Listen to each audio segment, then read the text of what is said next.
Huko unasikiza matangazo yetu ya Amka na Baraka One TV, ikiwa ni tarehe 16 za mwezi wa 5 2026, saa 12 saa za Afrika Kati, saa 1 majira Afrika Mashariki. Hii ni Amka na Baraka One TV na mimi ni Rajabu Wakili Kabonga. Ili kwa kwanza kupata habari zetu za moto kila siku, tafadhali like pia subscribe Baraka One TV. Tuko pia Facebook pamoja na TikTok, like na follow page zetu, na hivyo utakuwa kwanza kupata habari zetu za moto kila wakati. Na kwanza ni muktasari wenyewe wa habari za moto. Hizi mapigano makali, M23 wapata hasara kubwa huko Minembwe na Kisangani. Askari jeshi wa FARDC wahukumiwa kifo baada ya makosa ya kivita. Ituri, raia wa Yemen yaweza kukamatwa baada ya mapigano dhidi ya FARDC UPDF na magaidi wa ADF NALU. Huku pia tarafani Walikale moto wa waka maeneo ya Burubi pembezoni mwa Kashebere kati ya M23 na Wazalendo. Kinshasa, baraza la mawaziri laje na mipango mipya ya kimaendeleo.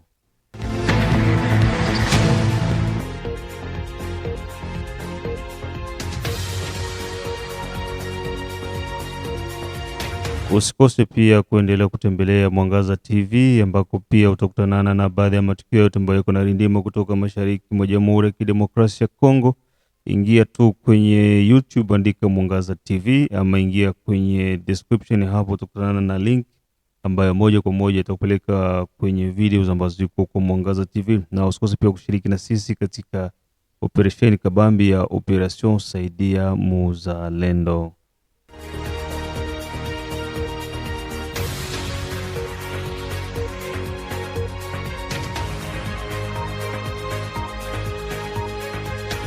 Tuanze moja kwa moja na taarifa hizi kutoka jimboni Kivu ya Kusini Mashariki mwa Jamhuri ya Kidemokrasia ya Kongo, ndani ya tarafa ya Fizi ambako mapigano makali yaripotiwa kati ya M23 kwa kipata hasara kubwa maeneo ya Minembwe. Mapigano makubwa yameweza kuripotiwa hiyo tarehe 15 za mwezi wa 5 2026 ndani ya milima ya nyanja ya juu ya Minembwe jimboni Kivu ya Kusini Mashariki mwa Jamhuri ya Kidemokrasia ya Kongo. Mapigano hayo ambayo yamewahusisha wapiganaji wa jeshi la wanajeshi wa Jamhuri ya Kidemokrasia ya Kongo ambao wanasaidiwa na jeshi la Burundi pamoja na Wazalendo dhidi ya magaidi wa Twirwaneho ambao ni washirika wa M23 Alliance Fleuve Congo ambao wanasaidiwa na nchi ya Rwanda. Majeshi ya Jamhuri ya Kidemokrasia ya Kongo alitumia ndege aina ya Sokoi kutoka jijini Kalemi huko jimboni Tanganyika kwa ajili ya kufanya operesheni hiyo. Mapema saa 2 za asubuhi ya hiyo siku ya Ijumaa ya tarehe 15 za mwezi wa 5 2026, utawala wa Kinshasa uliweza kuruhusu ndege za kijeshi na hivyo kuanzisha mapigano makali maeneo ya Minembwe. Yote hiyo ni kutokana na jeshi la FARDC kutoa tangazo la mwisho la kuwataka wapiganaji wa Twirwaneho M23 Red Tabara kuweza kuweka silaha zao chini na badala yake kitakachofuata ni kipigo kitakatifu.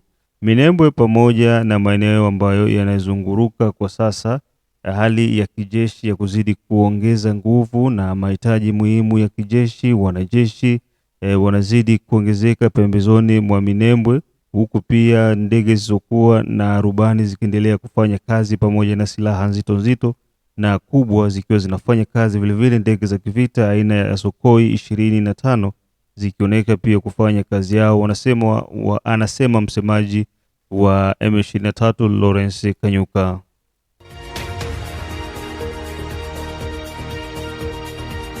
Katika hali hiyo tu, serikali ya Kinshasa inaendelea kuongeza nguvu kwa maeneo ya milima ya nyanja ya juu, lengo likiwa ni kudhibiti kabisa kitongoji kizima cha Minembwe na yote ni baada ya kutoa kauli ya mwisho kwa wapiganaji kuweza kujisalimisha. Kitendo cha FARDC kuwatumia salamu wapiganaji wa Twirwaneho M23 kujisalimisha ilikuwa ni kuepukana na umwagaji wa damu usiokuwa na hatia.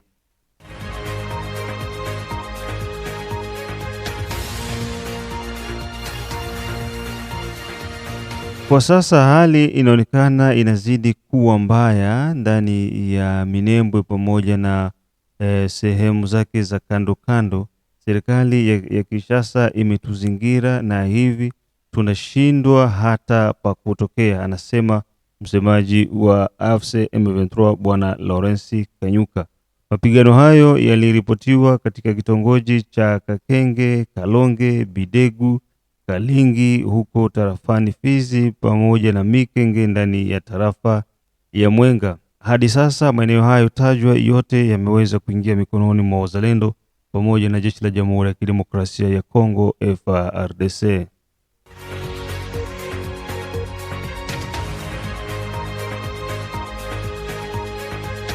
Tukibaki tu katika muktasari huo wa masuala ya mapigano, tukiingia huko maeneo ya Kisangani, askari wahukumiwa kifo baada ya makosa ya kivita. Zaidi ya wanajeshi 57 wameweza kuhukumiwa na sheria ya kijeshi kifo huko maeneo ya Chopo ndani ya mkoa wa Kisangani, na ni baada ya wanajeshi hao kukimbia na kukamatwa ndani ya tarafa ya Walikale jimboni Kivu ya Kaskazini. Makosa ambayo yanawakabili ni kutokutii sheria za kijeshi, wizi, ubakaji na pia kukimbia mbele ya adui. Makosa hayo kijeshi na kisheria pia ni hukumu ya kifo tu ndiyo dawa yake, na hii inaweza kuleta hali ya sintofahamu ndani ya jeshi, na vilevile inaleta uhodari wa wanajeshi, na vilevile pia inafanya jeshi liweze kuwa na udiscipline na uimara wa hali ya juu.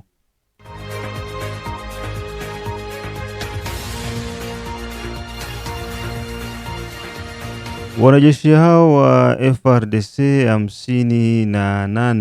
57 ambao wamehukumiwa kifo, wengine 27 wameweza kupewa adhabu kali, na wengine 9 vilevile wakikamatwa kwa kuweza kuwa na silaha kinyume na utaratibu.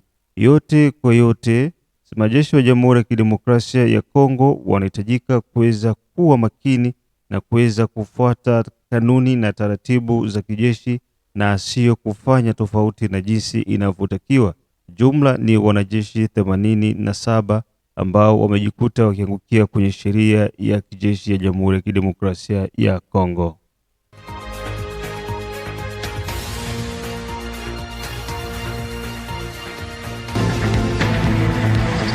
Na baada ya taarifa hizo kutoka huko Walikale ambako wanajeshi wa Lubaka walihukumiwa ndani ya jiji la Chopo mkoani, ndani ya jiji la Kisangani mkoani Chopo, tuingie moja kwa moja maeneo ya Ituri ambako ADF raia wa Yemen na wengine watwangwa na FARDC pamoja na UPDF.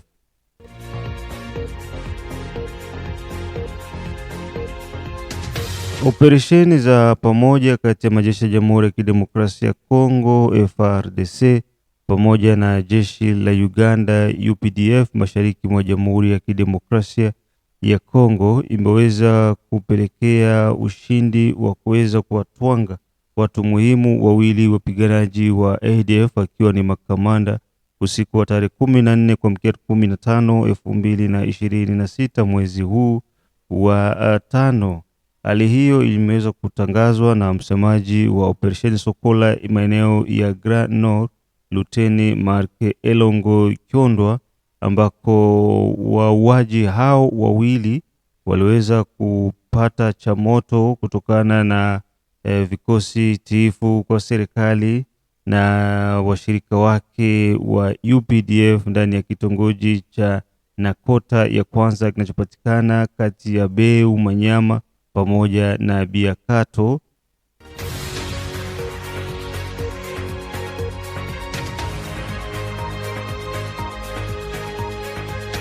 Kwa sasa maeneo ya Ituri na Kivu ya Kaskazini, hali ya kausalama kidogo inaonekana kuanza kurejea, na ni baada ya vikosi vya FRDC pamoja na MONUSCO kuingia field kwa ajili ya kuangalia hali jinsi iko inaendelea.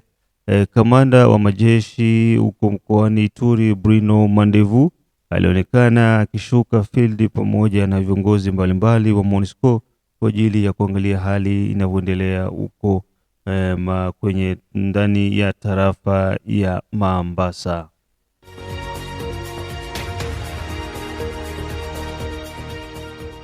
Après plusieurs attaques ayant visé les territoires du Mambasa-Ituri, les commandants secteur opérationnel Ituri est arrivé. C'est mercredi à Mambasa. Mon général, le détachement d'honneur est rangé pour vous accueillir et vous rendre les honneurs à l'occasion de votre visite à la 31e brigade défense principale. Je vous invite à passer le détachement d'honneur en revue.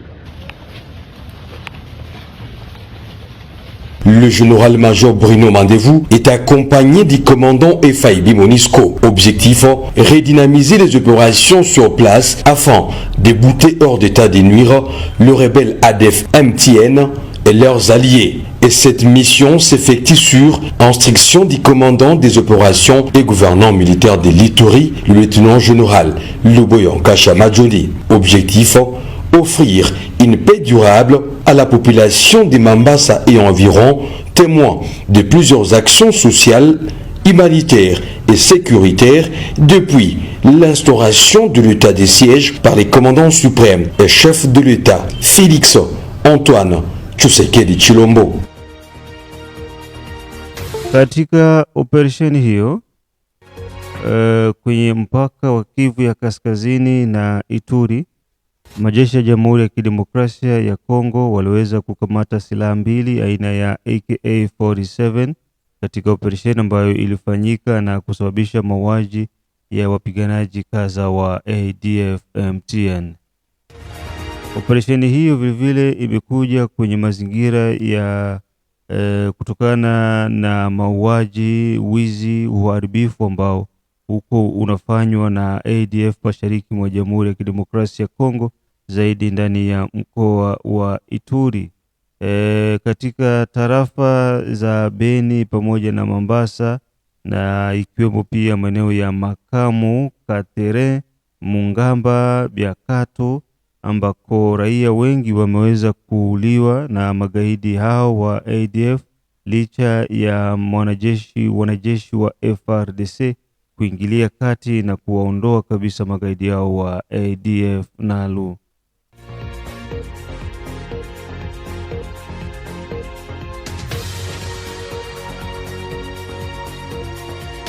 Ukiachana na yaliyofanyika maeneo ya Ituri, tukiingia Walikale, mapigano makali yameripotiwa maeneo ya Walikale kati ya FRDC wazalendo dhidi ya magaidi wa M23. Mapigano makali yaliripotiwa mapema asubuhi ya tarehe 15 mwezi wa 5 2026 kati ya wapiganaji wa AFC M23 wakipigana na wazalendo maeneo ya Burubi, ikiwa ni pembezoni kabisa mwa Kashebere ndani ya groupmenti ya Luberike tarafani Walikale jimboni Kivu ya Kaskazini. Vyanzo kutoka katika hayo maeneo vinasema silaha nzito pamoja na nyepesi vilisikika katika hayo maeneo na kuleta hali ya sintofahamu kwa wakaaji ambao wanapatikana maeneo ya Kashebere na maeneo ya jirani. Vyanzo hivyo vinasema wazalendo walianzisha mashambulizi dhidi ya positions za M23 maeneo ya Burubi kwenye mlima wa Muhanga, ikiwa ni karibu kabisa na Kashebere, huko ambako silaha hizo nzito nyepesi zilisikika na wananchi kuwa katika wakati mgumu. Maeneo ya Kashebere, huku pia usafiri ukiwa ni mgumu kupatikana, na yote ni kutokana na mapigano hayo makali ambayo yalisikika. Ni baada ya wiki mbili ya utulivu, huku kila sehemu wakiendelea kuongeza idadi ya wanajeshi pamoja na silaha nzito nzito ndani ya kambi ya magaidi wa M23 ambayo iko pembezoni mwa Kashebere pamoja na Kibati. Mapigano hayo yaliweza kuwapa ushindi mkubwa wa Zalendo na hivyo kufanikiwa kukamata silaha kadha wa kadha na pia kuwakunguta magaidi wa M23.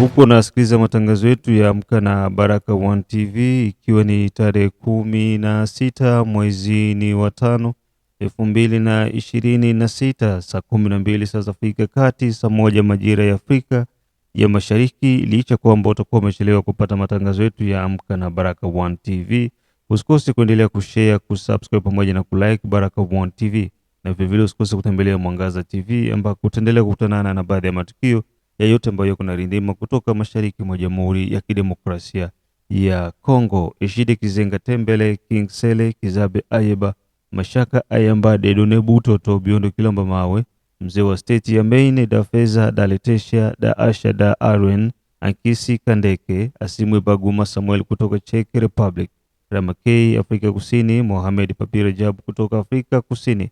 Ndugu jamaa na marafiki wote ambao mko nasikiliza Baraka One TV.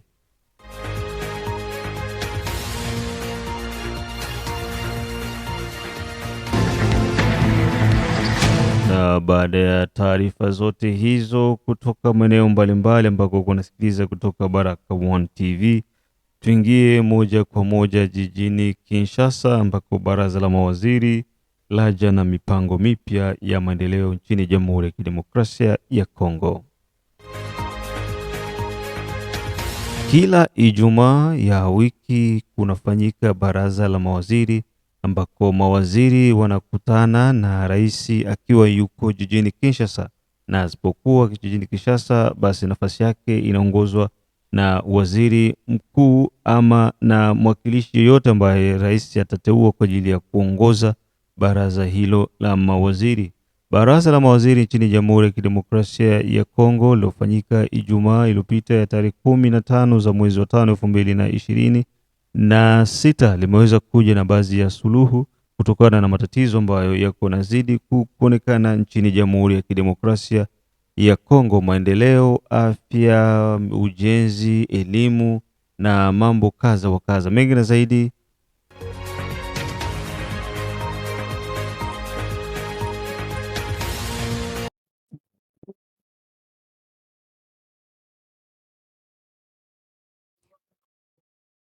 Compte rendu de la 89e réunion du Conseil de ministres.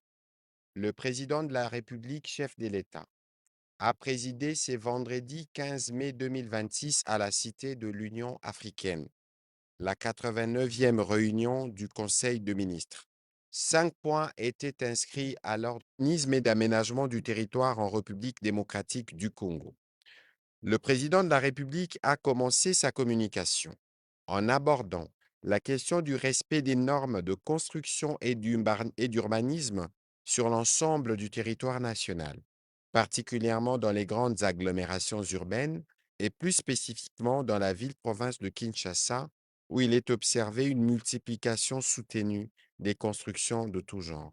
Cette dynamique, portée par l'ambition légitime de nos populations et des investisseurs, constitue un signal positif de développement, de modernisation urbaine et de vitalité économique. Cependant, il a relevé avec préoccupation que cette expansion urbaine s'opère souvent dans un désordre intolérable, marqué par le non-respect des normes urbanistiques, cadastrales, architecturales, environnementales et sécuritaires, avec notamment la construction d'immeubles à étages dans les zones destinées à des habitations basses, y compris à proximité d'édifices sensibles de l'État, au mépris des impératifs de sûreté publique, d'esthétique urbaine et d'aménagement harmonieux de nos villes.